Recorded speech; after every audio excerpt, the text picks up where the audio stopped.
Hey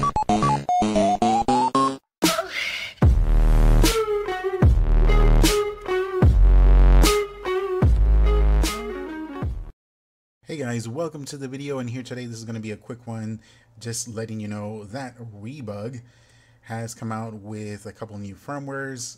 They got their Rex released and their D-Rex, which of course these are the Dex version of Rebug, and the Rex, which is the hybrid that allows you to convert over to Dex if you want, or just use it as regular Kex. We'll cover more about that in a minute.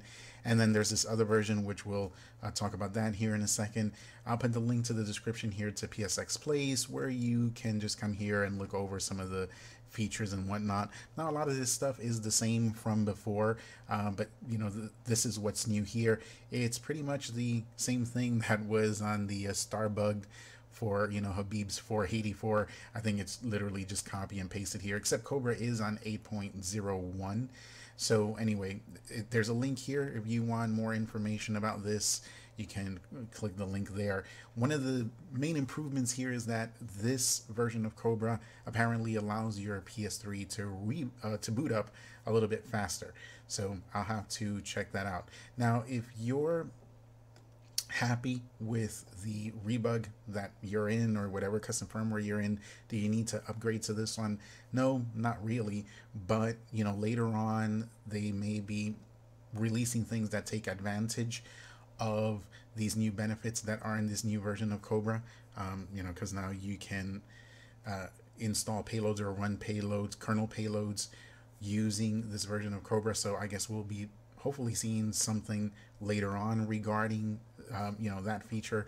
And so we'll see, but in the immediate future, there's nothing out there right now that would give you, you know, a hands down benefit, except maybe the faster booting time, but everything else is pretty much the same.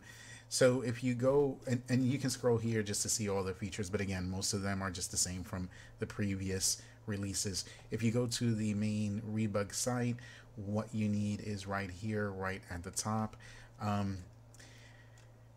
Let me go to the main page here so you can see what I'm talking about regarding. Here's the 484 Rex and D-Rex, and here is the DECRLE version, which is only for developers, and I believe that's just for people who have one of those development type PS3 consoles. So yeah, this more than likely doesn't pertain to you at all.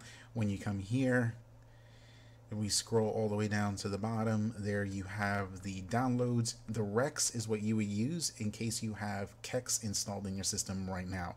So if you have any custom firmware that is 484 or less, you can install this onto it, especially if it's Kex. You can just put this right over it. This is for those of you who are in Dex. So if you're in Dex right now, you can install D-Rex right over your Dex. If you use Rex, if you have Kex, just install this Rex version, because it is a hybrid. After you install it, you can convert it over to Dex quite easily. I made a video about it. Hopefully I'll remember to put the link down in the description. And then you have the new toolbox, which you must use with either one of these versions. Just like I said before in the previous video, make sure that all spoofers are completely disabled and have been turned off before you install any new custom firmware. The other thing is, if you have an old toolbox that has Webman still in it and it's active, turn it off.